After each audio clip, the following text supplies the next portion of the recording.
Di SD inilah kami ditempatkan untuk bertugas sebagai mahasiswa peserta kampus mengajar angkatan 4 tahun 2022.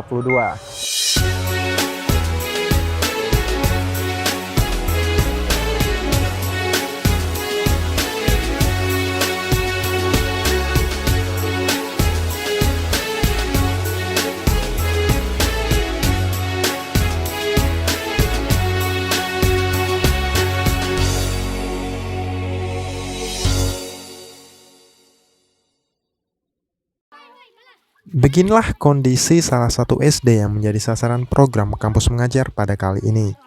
Di SD inilah 3 mahasiswa bertugas selama kurang lebih 4 bulan lamanya.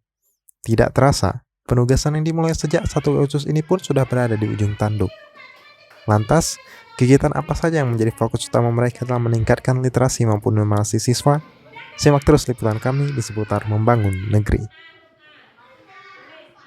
Salah satu kegiatan yang kami lakukan itu adalah gerakan membaca dan menghitung yang kami lakukan setiap paginya, yang mana menjadi fokus utama kami itu siswa-siswi yang tingkat literasi dan numerasinya itu tergolong rendah. Dan itu dilaksanakan dari kelas 1 sampai kelas atas pastinya. Dan kali ini kita akan melihat ke kelas 3 untuk memanggil beberapa siswa yang menjadi fokus utama kami di kelas 3. Di SD yang hanya memiliki 6 rombel ini, kami biasanya memulai hari dengan kegiatan yang kami namakan gerakan membaca dan menghitung. Kegiatan ini sendiri dilaksanakan rutin setiap paginya untuk siswa-siswi dengan tingkat literasi dan numerasi yang tergolong rendah. Namun begitu, tidak jarang juga siswa yang bukan merupakan sasaran dari kegiatan ini turut mengikuti. Perpustakaan inilah kami sering melaksanakan kegiatan gerakan membaca dan menghitung yang kami laksanakan itu setiap paginya di setiap harinya.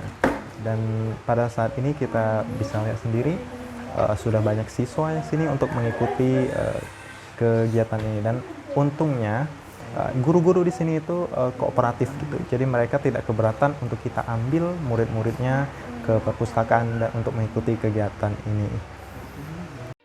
Untuk melatih siswa dalam membaca, metode fonik pun digunakan. Dengan berbekal buku yang kami susun sendiri, anak-anak pun dibiasakan untuk mendengar serta memproduksi bunyi dari setiap huruf. Metode ini sendiri terbukti lebih ampuh dalam mengajarkan anak membaca jika dibandingkan dengan pelafalan huruf yang biasa.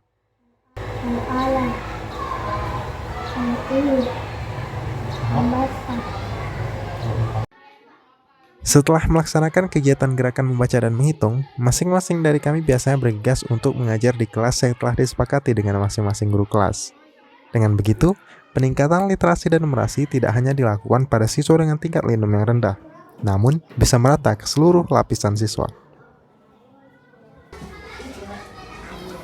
Selain kegiatan membaca dan menghitung di pagi hari yang kita laksanakan di perpustakaan, kami juga memiliki kegiatan tetap setiap harinya yang kami laksanakan, yaitu masuk dan mengajar di ruang kelas, yang mana kami juga memiliki jadwal yang sudah kami sepakati dengan masing-masing guru dari kelas tersebut. Nah, ada yang tahu nggak ide pokok itu apa? Tidak hanya berfokus pada literasi dan numerasi, di setiap Sabtunya kami juga memiliki kegiatan masing-masing. Jam pelajaran pengembangan diri ini kami gunakan untuk berbagai kegiatan yang lebih menyenangkan lagi. Mulai dari membuat kerajinan, menari, hingga belajar bahasa Inggris pun kami lakukan.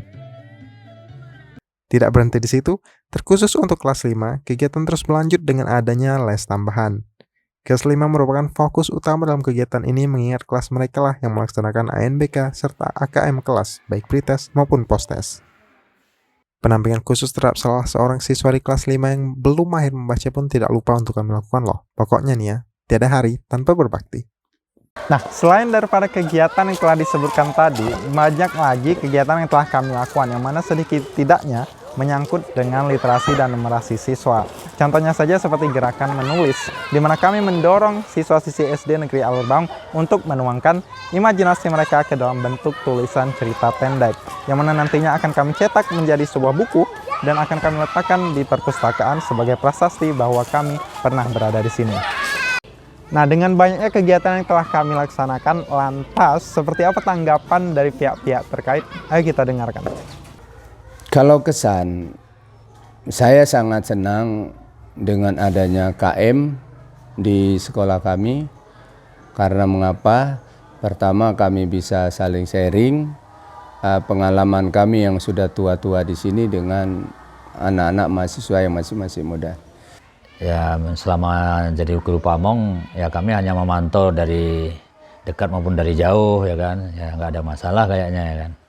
Nah, cuma kendala ada sedikit, yaitu karena jalan becek, ya itu aja ya, mungkin agak telat sedikit, itu pun nggak jadi masalah bagi kami, ya kan. Karena semua guru pun ada yang telat juga, ya kan. Kayak yang rumah-rumahnya jauh, ya kan. Kami udah maklum yang seperti itu.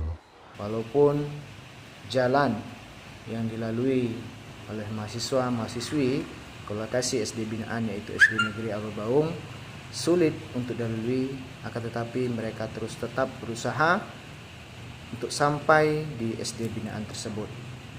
Dan di mana awalnya murid-murid yang cuek terhadap mereka kini bersahabat dengan mereka.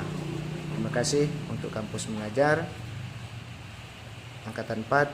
Saya merasa bersyukur dengan sikap para guru yang menerima kami dan selalu mendukung apapun kontribusi kami selama penugasan di sekolah ini. Sambutan atau perlakuan dari Dewan Guru yang begitu hangat. Mereka menjambut kami seolah-olah kami bagian dari mereka. Mereka menganggap kami sebagai saudara.